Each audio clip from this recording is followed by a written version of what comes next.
현대는 인공지능이 모든 것을 해결해주는 AI 시대라고 합니다. 글쓰기도 챗GPT가 다 해준다니 문학의 위기입니다.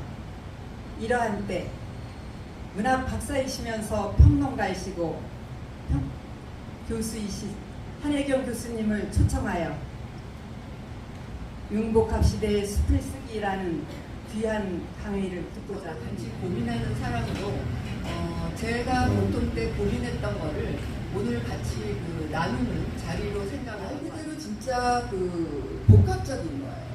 그래서 모든 학문 아니면 이제 산업과 학문, 가령 우리가 뭐 기업 같은 경우는 기업에서도 어떤 하위 장르가 굉장히 많은데 각 장르들이 옛날 같으면 어떤 전문 분야로서 자신이 하는 것만 이제 열심히 했으면 괜찮았는데 이제는 이제 각각의 기술이나 학문의 경계가 서로 이제 넘나들고 그 다음에 융합이 되는 거예요, 말 그대로.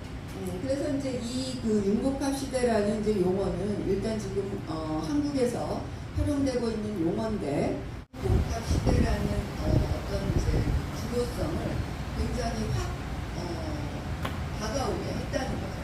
그게 언제냐면 사실 2005년이에요. 꽤 옛날이죠. 거의 20년이 지금 지난 시대거든요. 함께 협력하고 공생하고, 왜냐하면 이제 경계가 허물어지고 하다 보니까 나 혼자 잘나서는 아무것도 의미가 없는 거예요. 그래서 이제 이렇게 공생하는 사람이 이제 중요해지게 되고 점차 공생과 이제 통합의 가치가 중요해지게 된 거죠. 그래서 자연스럽게 융복합적 삶과 사고가 이제 우리 삶에 끼어 들어왔다고 생각을 하시면 되겠고요. 그리고 우리가 글 쓰는 사람으로서 좋은 거는 결과적으로는 사고력과 글쓰기가 굉장히 어떤 시대 때보다 중요한 그런 이제 덕목이 되었습니다.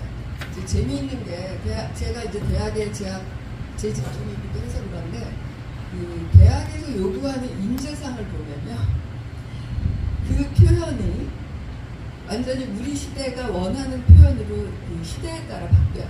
그래서 거기 책자 패러다임의 의미 바로 앞에 제가 이제 몇 가지 예를 올려놨는데, 이게 이제 대학에서 요구하는 인재형, 그다음에 취업을 해야 되잖아요. 그럼 취업을 하면은 기업에서 요구하는 인재형 표현이 이렇게 바뀝니다. 독불장군형 천재보다 협력심 강한 인간형, 이렇게 굉장히 다르죠. 시대가 바뀌었기 때문에 요구하는 패러다임 어떤 틀이 바뀌었기 때문에 이제는 그렇게 해가지고는 뭔가 성공하기가 어렵다는 거죠. 그래서 이제 어떤 이 과학에서 시작된 단어지만 요즘에는 정말 제가 엊그저께 한번 검색을 해봤더니 부동산 업계에서도 이 바뀐 패러다임의 새로운 주거 정책 이렇게 나오더라고요. 그러니까 온갖 분야에서 이 패러다임이라는 말을 쓰고 있어요.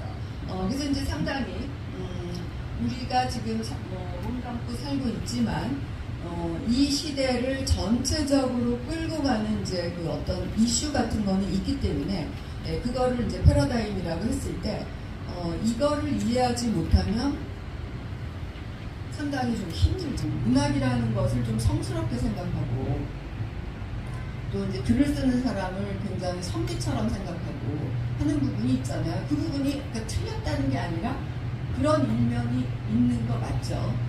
근데 이 신세대 작가는 당시 젊은 작가들인데 이 사람들은 그거를 다 부정하고 등장을 합니다.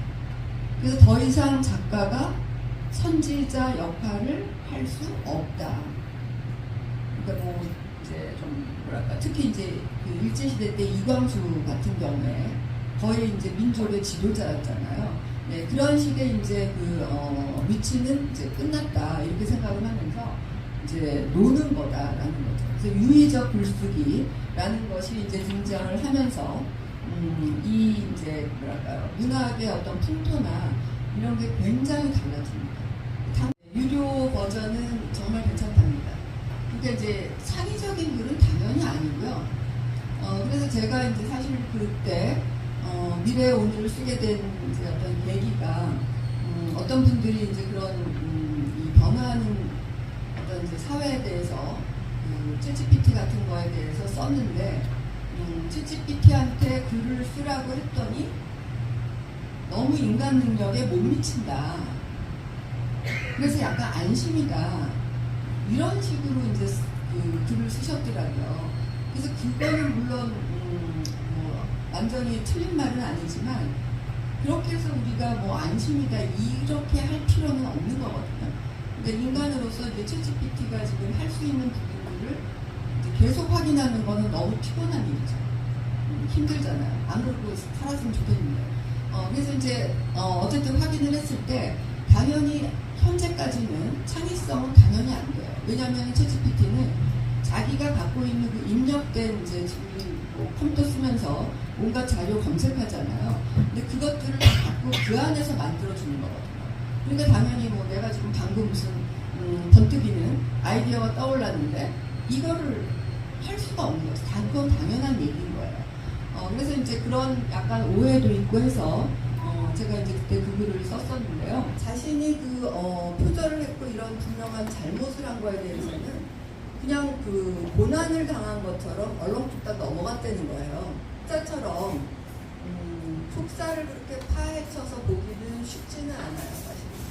비문이 없어야 되고요. 뭐 기본인데 은근히 비문이 많습니다. 읽다 보면. 그래서 비문 그게 쓸 때는 모르지만 퇴고할 때는 그게 이제 눈에 보이잖아요. 그래서 비문 적어도 정말 기초로 체크를 해야 되고 그리고 퇴고를 계속 하다 보면은 자신의 문장도 좀 이제 좋아지죠. 저도 뭐 초보 쓸 때는 도대체 이게 어떻게 이걸 쓰냐, 무슨 초등학생 이거보다 잘 쓰겠다 막 이런 마음으로 시작을 하는데 그래도 조금 이제 고치다 보면은 조금 나아지거든요. 그렇기 때문에 아마 이미 여러분들 열심히 하고 계시겠지만 이 뭐 문장력까지 바라지 않더라도 퇴고를 성실하게 한 글의 경우는 정말 다릅니다. 아마 본인이 제일 잘 아실 거예요. 퇴고하면서 그 변화를 제일 일착으로 느끼는 분이 작가인 거니까. 그래서 그렇게 이제 제가 정리를 좀 해봤습니다. 조금 더 질이 좋게 나오는 거예요. 그래서 뭐 청주, 고향, 뭐 받은 뭐 유년 시절 뭐 이런 거를 엮어서 스프에다 써줘. 만일에 이렇게 이제 요구를 했잖아요.